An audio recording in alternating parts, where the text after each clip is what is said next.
Au milieu de la Seconde Guerre mondiale, les puissances de l'Axe mettent au point de nouvelles stratégies pour semer la terreur dans le cœur de leurs ennemis. Les missions suicides. Les premiers kamikazes ont fichu une trouille bleue aux Américains.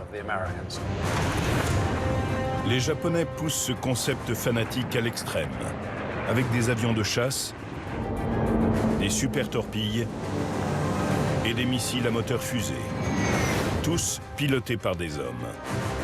Allez! Ces jeunes pilotes savaient qu'ils ne reviendraient pas.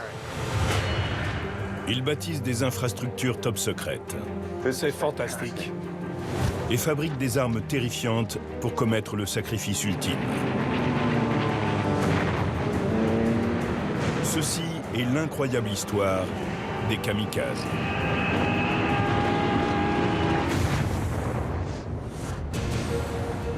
Les plus grandes constructions de la Deuxième Guerre mondiale, qui devaient assurer la suprématie d'Hitler et de ses alliés, ne sont plus aujourd'hui que les vestiges de l'ambition militaire de quelques fanatiques. Découvrez-en les secrets dans Nazi Mégastructure.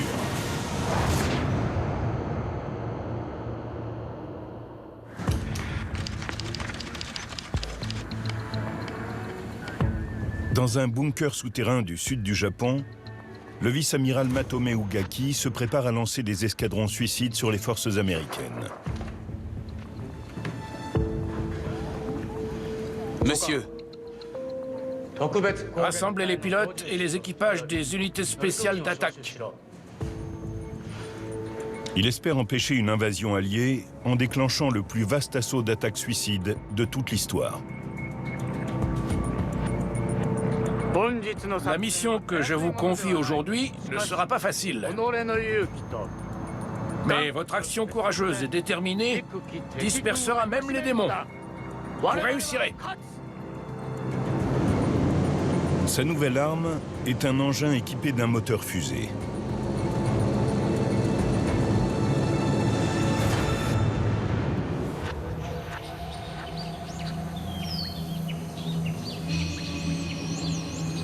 Sur une colline du sud du Japon, une jungle de bambous dissimule les ruines du centre de commandement secret où le vice-amiral Ugaki a planifié des centaines d'attaques suicides. C'est fantastique. L'historien militaire Mike Pavlek a obtenu une autorisation exceptionnelle pour visiter ce bunker oublié. Incroyable. Ugaki a enterré son quartier général dans cette montagne pour le protéger des bombardements alliés.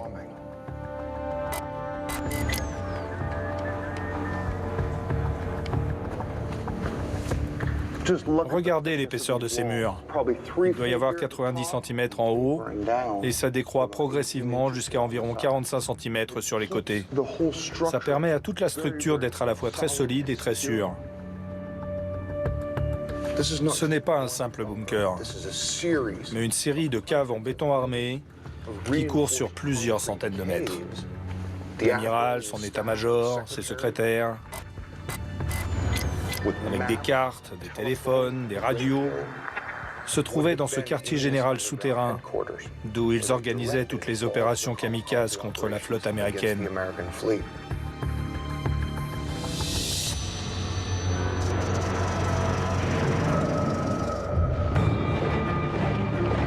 Cette nouvelle stratégie tout à fait terrifiante voit le jour à la fois au Japon et en Allemagne.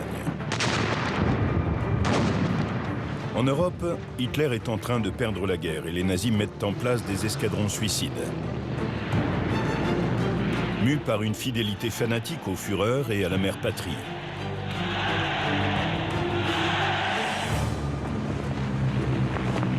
Au Japon, l'histoire des escadrons suicides commence en 1940, lorsque l'empereur Hirohito signe un pacte tripartite avec l'Allemagne nazie et l'Italie fasciste. Les trois puissances de l'Axe se promettent mutuellement assistance. Poursuivant sa politique expansionniste, l'Empire du Japon conquiert des pans entiers d'Asie. Les États-Unis interrompent aussitôt toute relation commerciale. Le blocus économique met le Japon dans une position très difficile. Le pays se dirige clairement vers un affrontement avec les États-Unis.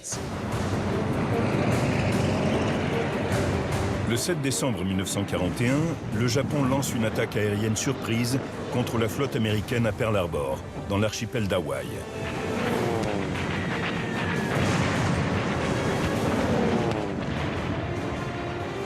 L'attaque de Pearl Harbor est une immense victoire.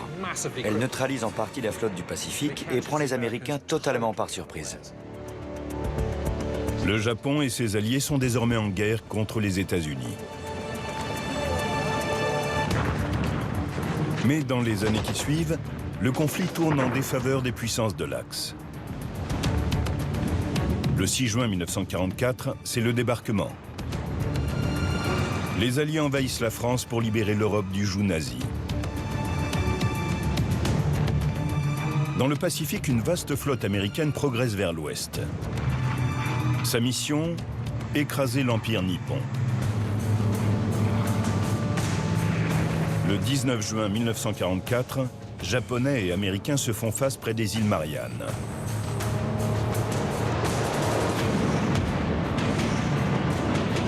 Le Japon affronte toute la puissance de l'armada américaine et subit une lourde défaite.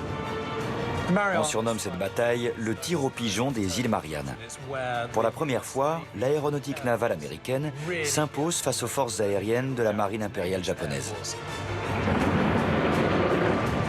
Les Japonais perdent 3 porte-avions et quelques 600 avions.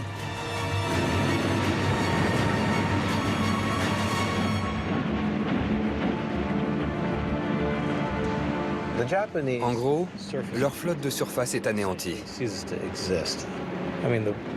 Ils perdent une grosse partie de leur capacité de combat dans les îles Mariannes. Une défaite due en particulier à l'échec de leur chasseur bombardier, le Mitsubishi Zero. Mike Pavlek va examiner l'un des derniers Zéros encore existants. Le Zéro n'était pas à la hauteur des chasseurs américains modernes. Le problème de cet engin, malgré son excellent rayon d'action et sa manœuvrabilité, c'est que le circuit carburant n'est pas équipé de réservoirs auto-obturants. Lorsque les pilotes américains tirent sur le Zéro, il a tendance à exploser. Les Japonais ont besoin d'une nouvelle stratégie pour arrêter la flotte américaine. Et le temps presse. Les Alliés continuent à progresser. Leur prochaine cible, les Philippines. Les Japonais doivent absolument conserver les Philippines, cette ancienne colonie américaine, car c'est par là que se fait leur approvisionnement en pétrole. Et sans ça, ils n'ont aucune chance. En octobre 1944, le chef des forces aériennes japonaises dans les Philippines s'appelle Takijiro Onishi. Ses ordres sont d'empêcher les Alliés d'envahir l'archipel à n'importe quel prix. Mais il n'a que 30 chasseurs Zéro pour retenir plusieurs centaines de bâtiments ennemis. Comment peut-on conserver les Philippines avec ce que nous avons? Il propose une solution radicale et inattendue. Transformer les 30 chasseurs Zéro en bombes volantes. Je pense qu'il n'existe pas de meilleur moyen de mener cette opération à bien que de mettre une bombe de 250 kilos sur un Zéro pour qu'il aille s'écraser sur un porte-avions américain. C'est la première fois que le Japon planifie des attaques suicides. Cette stratégie va changer le visage de la guerre. Cette nouvelle unité est appelée Kamikaze, le vent divin. L'objectif est simple, un bâtiment américain détruit pour chaque Zéro sacrifié. Pour augmenter au maximum le rayon d'action du chasseur, les ingénieurs réduisent son poids en retirant les mitrailleuses, le blindage et les radios. Ils ajoutent des réservoirs de carburant supplémentaires et enfin, une bombe de 250 kilos. Ils en font une bombe volante pour attaquer la flotte américaine. Il ne manque plus au vice-amiral Onishi qu'à trouver des pilotes.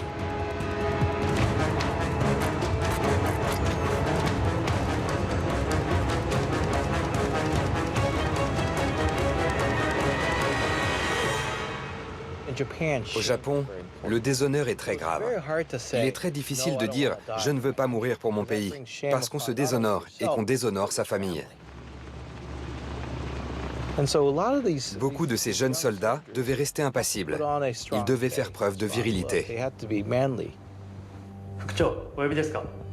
Pour prendre la tête de ce premier escadron kamikaze, l'état-major fait appel à l'un de ses meilleurs pilotes, le lieutenant Yukio Seki, âgé de 23 ans. On a pensé à vous pour commander les unités spéciales d'attaque. Qu'en dites-vous?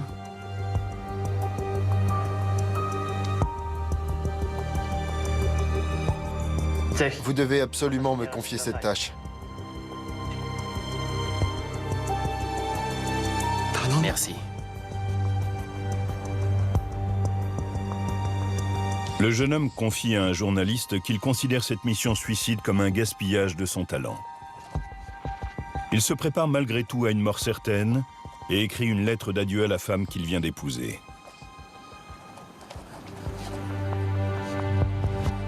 Ma chère Mariko, je suis tout à fait désolé de devoir mourir sans avoir pu faire plus pour toi.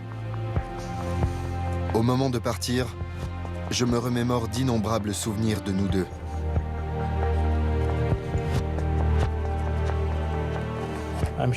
Je suis sûr qu'ils voulaient vivre. Mais la situation était si catastrophique et désespérée qu'ils n'avaient pas d'autre choix que de sacrifier leur vie.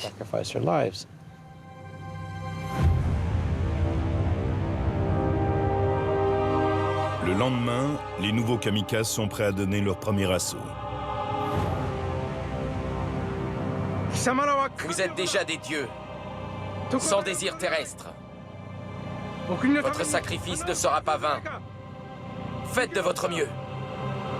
Allez! Avant de monter dans son engin, Seki a une dernière requête. Commandant, donnez ça à ma famille. Très bien.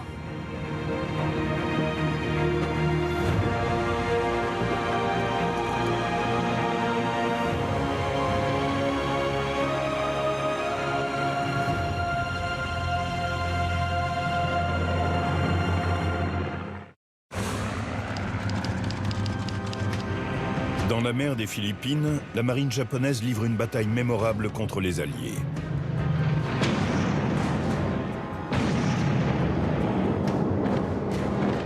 Dans le ciel, Yukio Seki a pris la tête du tout premier escadron de pilotes kamikazes.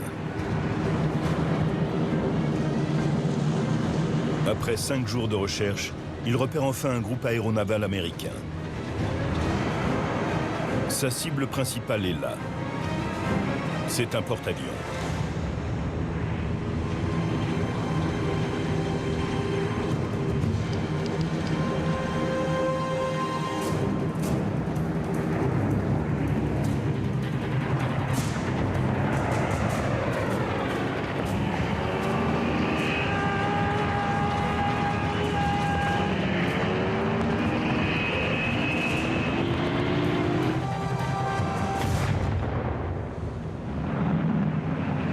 Son appareil s'écrase sur le porte-avions d'escorte USS Saint-Lô.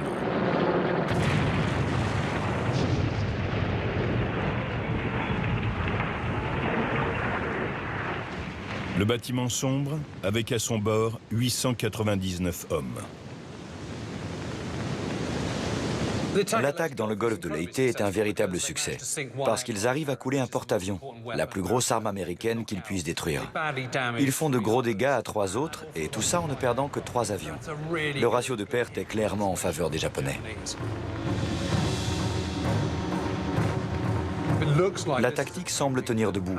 Elle pourrait être payante. Encouragé par cette victoire, le vice-amiral Onishi décide de développer largement la stratégie des attaques suicides. Il fait venir de nouveaux appareils et de nouveaux pilotes du Japon. Pour défendre les Philippines, il envoie des vagues successives de kamikazes. Au cours de la bataille des Philippines, 121 pilotes kamikazes ont touché leur cible, coulant ainsi 16 bâtiments américains. Cela faisait des années que la force de frappe aérienne japonaise n'avait pas été aussi efficace. Le pouvoir des kamikazes ne se limite pas à couler des bateaux. Il y a aussi un effet psychologique. On se retrouve soudain face à un ennemi qui semble n'avoir aucune limite. C'est une idée terrifiante.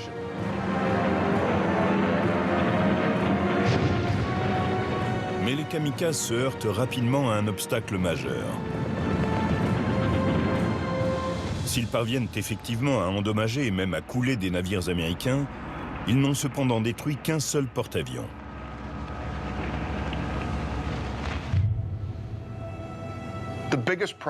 Le problème du Mitsubishi Zero, configuré pour les missions suicides, c'est que ce n'est pas une grosse bombe. Même s'il est rempli de carburant et qu'il emporte une bombe de 250 kg censée exploser, ce n'est pas une arme assez puissante pour couler un cuirassé ou un porte-avions américain. Les Japonais doivent innover. Ils mettent au point un engin beaucoup plus terrifiant et beaucoup plus puissant. Le Japon élabore une arme secrète, un missile propulsé par des fusées et conçu exclusivement pour les attaques suicides. L'appareil est baptisé Oka, fleur de cerisier en japonais. Contrairement au chasseur Zero, il tient davantage de la bombe que de l'avion. L'Oka était un petit missile habité équipé d'une énorme bombe à l'avant. Il était largué par un gros bombardier. Une fois lancé, il planait jusqu'à la flotte américaine, guidé par le pilote suicide qui tenait le manche.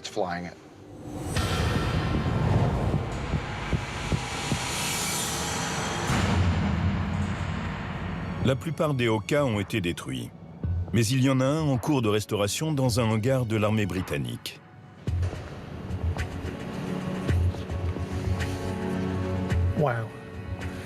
Je ne m'attendais pas à voir ça. Ça fait 75 ans que personne n'a vu ça.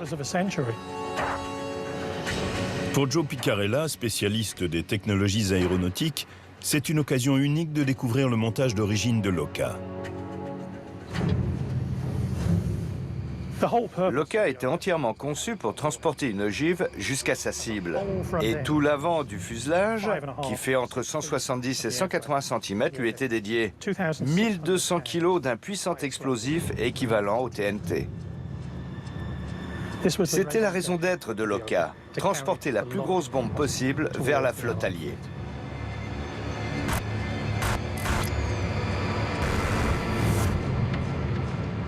L'ogive représente environ 60% du poids total de l'appareil et remplit tout le cône avant. Juste derrière cette énorme bombe, il y a un petit cockpit basique.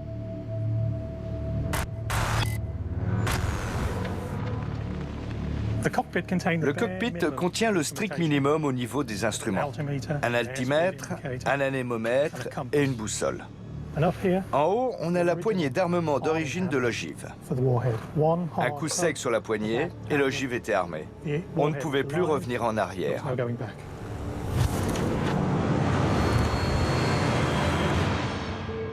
Le cockpit contient également un élément tout à fait unique. Ces deux crochets servaient à ranger un sabre de samouraï. Le pilote levait la tête et un des membres d'équipage du Betty lui tendait sa dernière possession matérielle, son sabre. Lancé à 20 000 pieds du sol, l'Oka peut planer jusqu'à une cible distante de 30 km.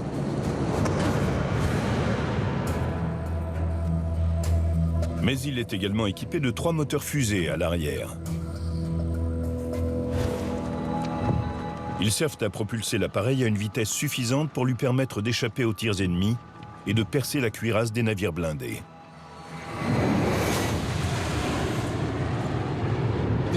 L'Oka est incroyablement rapide. Il peut dépasser 665 km/h, plus que n'importe quel autre engin aérien à l'époque. C'est une solution radicale. Mais les Japonais ne sont pas les seuls. En Europe, les nazis cherchent désespérément à améliorer la précision de leurs propres armes de destruction. Ils envisagent eux aussi d'avoir recours à un navigateur humain. Ils ajoutent un cockpit sur leur puissant missile de croisière V1, créant ainsi le Reichenberg. Sauf qu'Hitler n'est pas convaincu par le concept des kamikazes. Il annule le projet de V1 habité.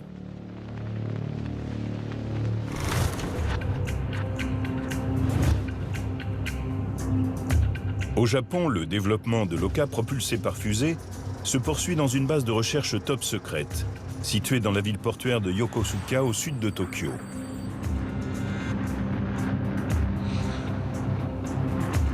Mais les ingénieurs prennent un retard considérable. À l'automne 1944, l'armée américaine commence à bombarder les centres industriels de l'archipel nippon. Les Japonais sont obligés de déplacer la chaîne de production de leur nouvelle arme vers un endroit plus sûr. Ils choisissent une colline tout près de leur base de recherche à Yokosuka. C'est dingue. Regardez-moi ces gonds. Des falaises couvertes de verdure, dissimulées derrière d'anciennes usines, en abritent encore les ruines oubliées. C'est un gigantesque bunker en béton, avec des portes de 2,5 cm d'épaisseur à l'extérieur, à l'épreuve des bombes et des déflagrations. Et à l'intérieur, une autre porte. 2 boucliers contre les bombes, les balles et tout le reste. C'est une protection très lourde pour un projet tout à fait vital. Derrière ces bunkers, à travers une épaisse végétation, on découvre les vestiges d'autres structures. Toute la montagne est criblée de grottes et de tunnels dans lesquels les Japonais construisaient l'Oka. 70 ans plus tard, on distingue encore les stries laissées par les outils artisanaux qui ont servi à excaver la pierre pour creuser cette grotte.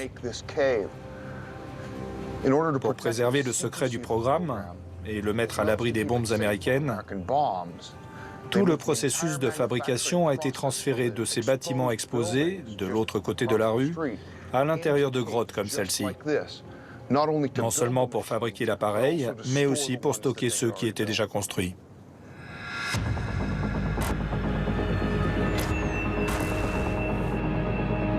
La campagne de bombardement des Américains ralentit la production de l'Oka.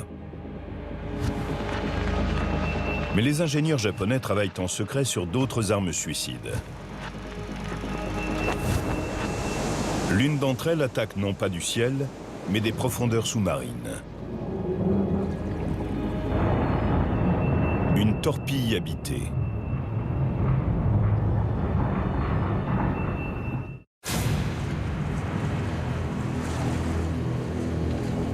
La marine impériale élabore ses torpilles kamikazes à Otsushima, une base navale top secrète dissimulée sur une petite île au large de la côte méridionale.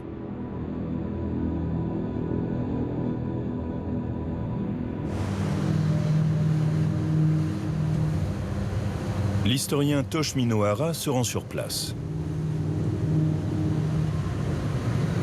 C'est Otsushima, l'ancienne base top secrète de la marine impériale japonaise, d'où partaient les sous-marins suicides qu'on appelait les kaiten, ce qui veut dire départ pour le ciel.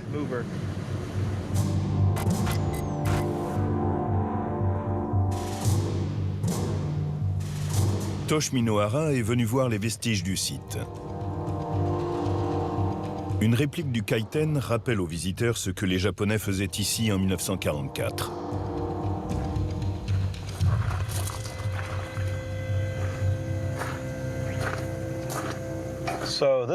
Voilà le kaiten. C'est une torpille habitée. Le pilote s'installait ici. Vous vous demandez peut-être pourquoi il fallait un pilote. C'est à cause du système de guidage, qui était censé être beaucoup plus précis. La personne installée là pouvait contrôler la torpille jusqu'à la dernière minute.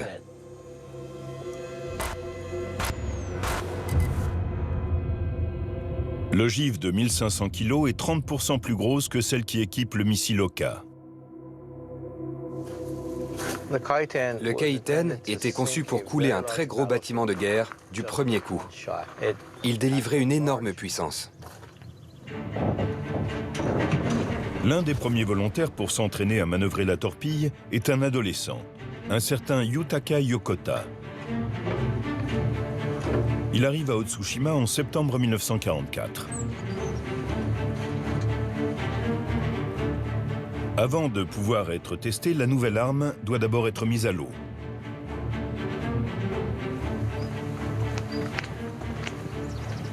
C'est par ici qu'on transportait le Kaiten, qui était fabriqué dans la base là-bas. On le faisait rouler sur des rails à travers ce tunnel creusé dans la montagne.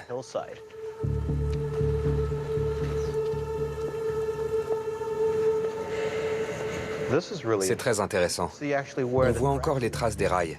Le Kaiten roulait sur un chariot jusqu'à la mer.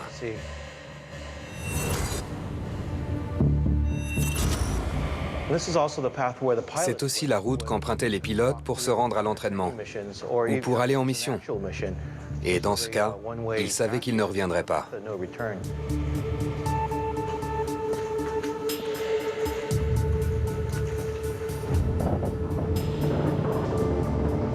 Il faut des mois pour se familiariser avec cette arme à la pointe de la technologie. Les jeunes recrues comme Yokota doivent apprendre à se diriger à l'aveugle, puis à viser leur cible après l'avoir identifiée à travers le périscope.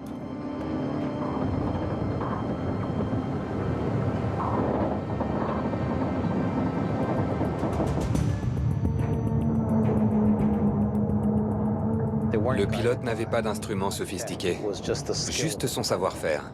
Il ne voyait rien, il n'avait qu'une boussole et un chronomètre.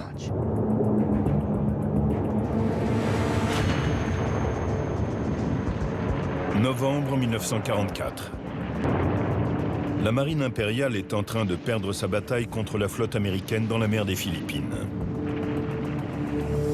Elle a besoin des Kaiten au plus vite. Mais les navires alliés sont à plus de 2500 km de la base d'Otsushima. Les Japonais doivent trouver un moyen d'approcher suffisamment leurs torpilles suicides pour attaquer.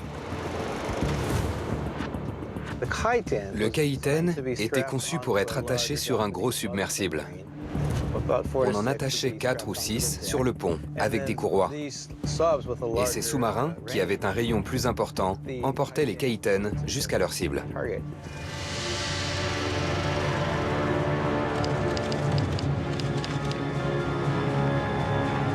La première mission Kaiten quitte la base navale de Tsushima.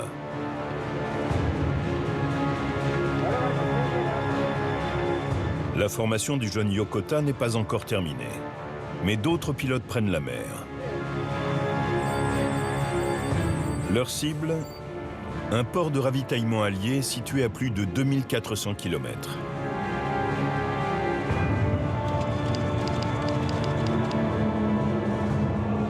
Jours plus tard, les sous-marins-mers approchent du but.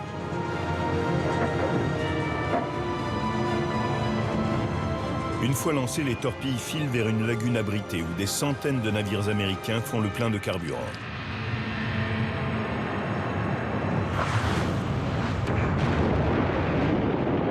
L'un des Kaiten s'écrase sur le flanc d'un pétrolier, l'USS Mississinua. Sur ces images d'archives, on voit 16 millions de litres de pétrole partir en fumée. La première victoire des Kaiten est une des frappes les plus marquantes de toute la guerre. Et c'est une bonne nouvelle pour les Japonais, puisqu'un Kaiten a réussi à couler un bateau. L'ampleur de l'explosion fait croire aux Japonais qu'ils ont coulé 5 bâtiments américains. Encouragés par ce succès, ils développent le projet Kaiten.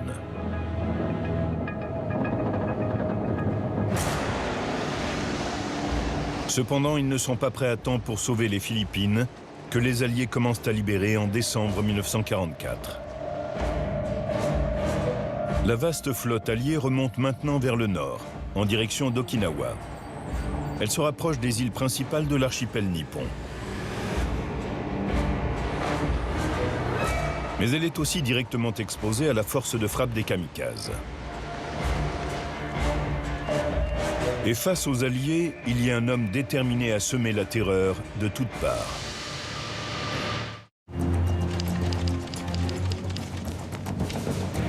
Au Japon, un nouveau commandant a été nommé à la tête des escadrons kamikazes. Le vice-amiral Matome Ugaki. Ugaki a déjà combattu les Alliés aux Philippines.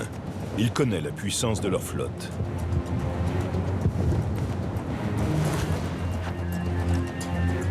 Il contrôle désormais les opérations suicides depuis son bunker souterrain hautement sécurisé. Monsieur, on a repéré 5 porte-avions et 7 navires d'escorte entrant dans la lagune. Rassemblez les pilotes et les équipages des unités spéciales d'attaque. Le raid aura lieu demain matin. Que toutes les forces soient prêtes à 8h30. Ugaki entend empêcher les Alliés de prendre Okinawa. L'invasion fait très peur aux Japonais. Ils n'ont pas été envahis depuis plus de 2000 ans et ils n'ont pas l'intention de laisser une telle chose arriver. Les unités spéciales d'attaque d'Ugaki sont basées à Kanoya, sur la côte sud du Japon. De là, ils peuvent frapper la flotte américaine avant qu'elle n'atteigne Okinawa. Si Okinawa tombe, le reste de l'archipel sera directement menacé.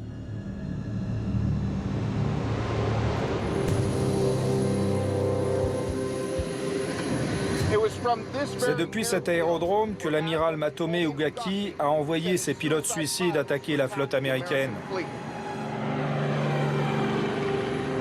Mike Pavlek a pu visiter le site grâce à une autorisation spéciale de la marine japonaise.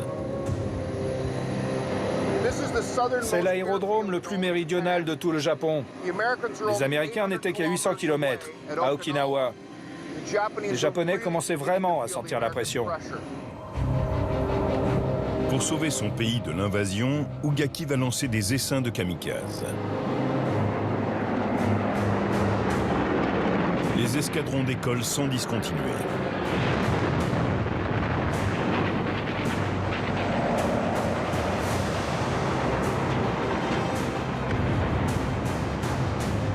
Au cours de la bataille d'Okinawa, la stratégie des kamikazes atteint son paroxysme. Et le vice-amiral a encore un atout dans sa manche. C'est la super arme secrète du Japon. L'Oka propulsé par fusée est enfin opérationnel et prêt à être lancé. Saburo Doi est l'un de ces kamikazes qu'on appelle les dieux du tonnerre.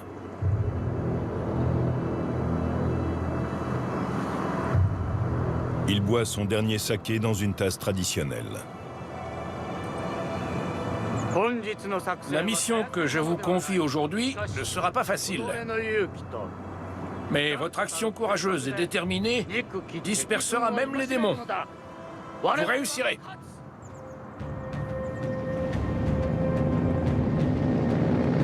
Doi s'envole pour Okinawa en compagnie de 8 autres dieux du tonnerre, à bord des bombardiers transportant les Oka.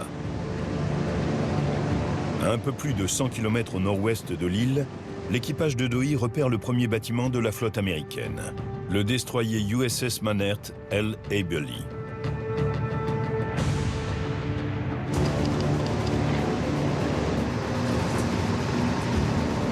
Le pilote se prépare à être lancé.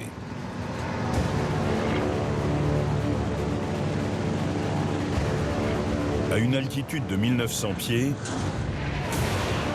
il se sépare de son avion-mère.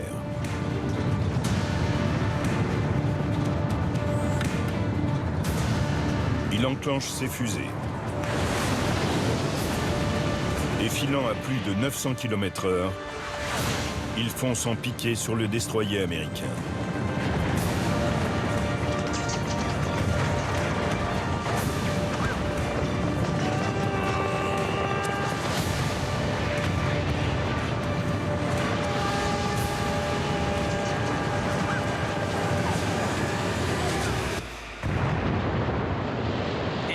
Le navire est touché en plein milieu. Il explose et coule. Les Japonais semblent enfin avoir une arme de destruction efficace. Monsieur, d'après les rapports, nous avons coulé un bâtiment ennemi et il y en a eu au moins 14 autres qui sont endommagés. Préparez-vous à lancer d'autres attaques.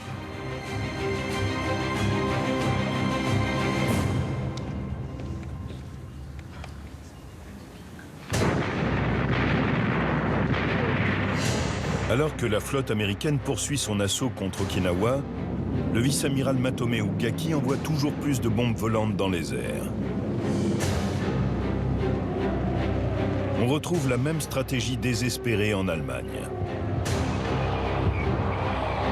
En avril 1944, les Alliés approchent de Berlin. Hitler s'est d'abord opposé au projet des attaques suicides, mais la Luftwaffe est sous pression. Elle ordonne à ses pilotes de se sacrifier. Ils doivent d'abord se jeter contre les bombardiers américains, puis s'écraser sur des ponts stratégiques pour ralentir l'avancée des Alliés.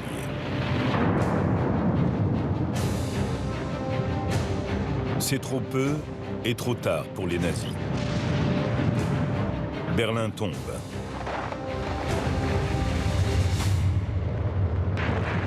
Mais au Japon, les appareils kamikazes continuent d'infliger des dégâts à la flotte alliée à Okinawa. Et sous l'eau, les sous-marins suicides entrent eux aussi en scène.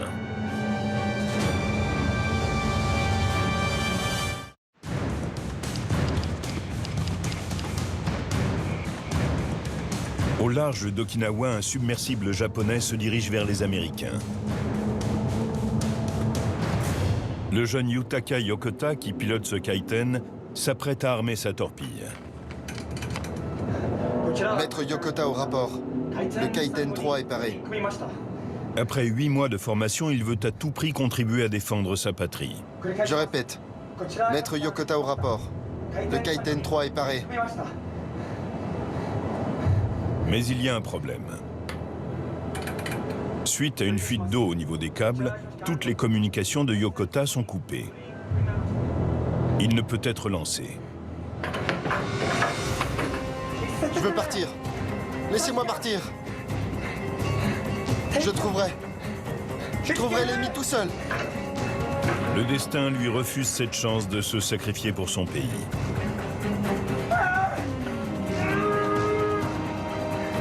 Je trouverai l'ennemi tout seul.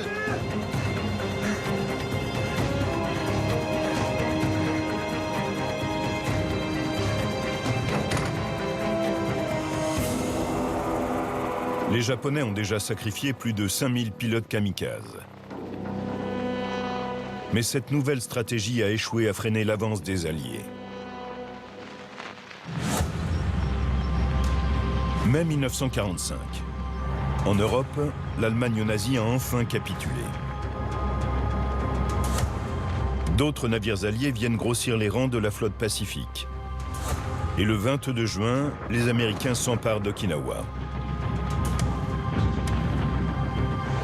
Ils s'apprêtent désormais à envahir le reste du Japon. Après la chute d'Okinawa, le Japon entre en mode de survie.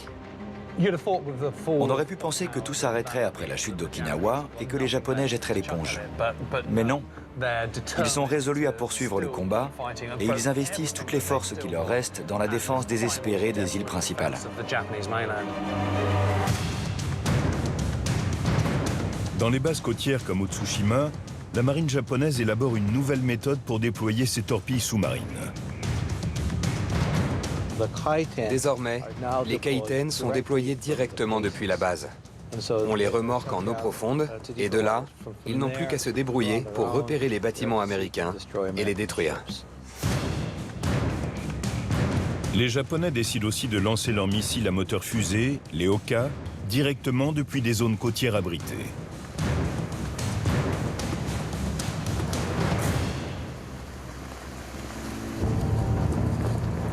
L'un de ces sites se trouve près du village de Miyoshi, au sud de Tokyo.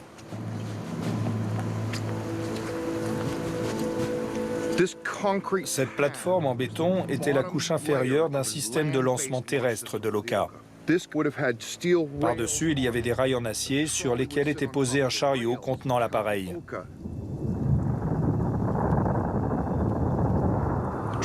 Le chariot était équipé de fusées pour l'aider à filer le long des rails et à donner assez de vitesse à l'Oka pour décoller à la fin de la piste vers sa cible. Il était pointé vers la mer parce que tout le monde pensait que les envahisseurs américains arriveraient par là. Août 1944. Plus de 600 missiles Oka prêts à être lancés. 5000 avions kamikazes et plus de 100 Kaiten parés au départ. Les Japonais s'apprêtent à déclencher la plus grande vague d'attaques suicides de toute l'histoire.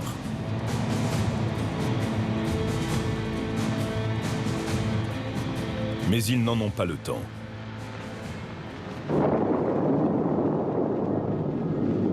Le 6 août 1945, les Américains larguent la bombe atomique sur Hiroshima.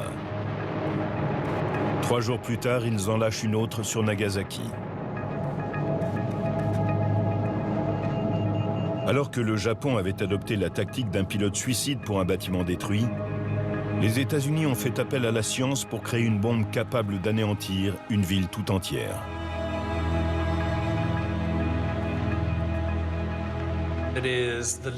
La puissance meurtrière de ces bombes convainc enfin le gouvernement nippon de jeter l'éponge et de capituler.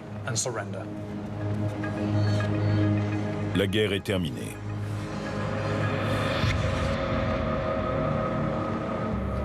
Au final, la stratégie monstrueuse des missions kamikazes est clairement un échec.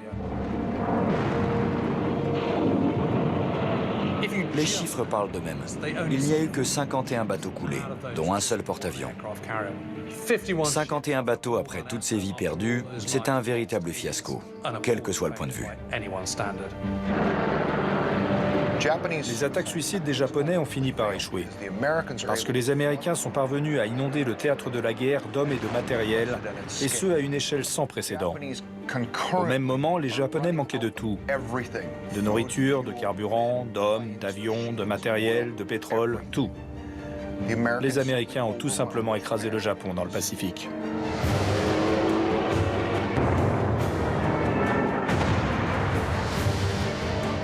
Après avoir appris la reddition du Japon, le vice-amiral Matome Ugaki ordonne une ultime attaque suicide.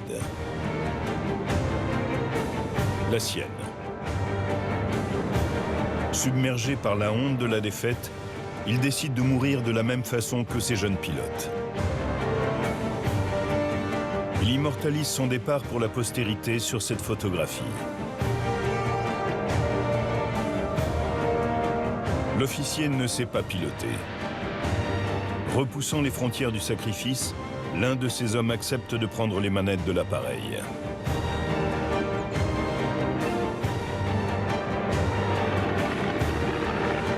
Mais l'avion est intercepté et abattu par des chasseurs américains.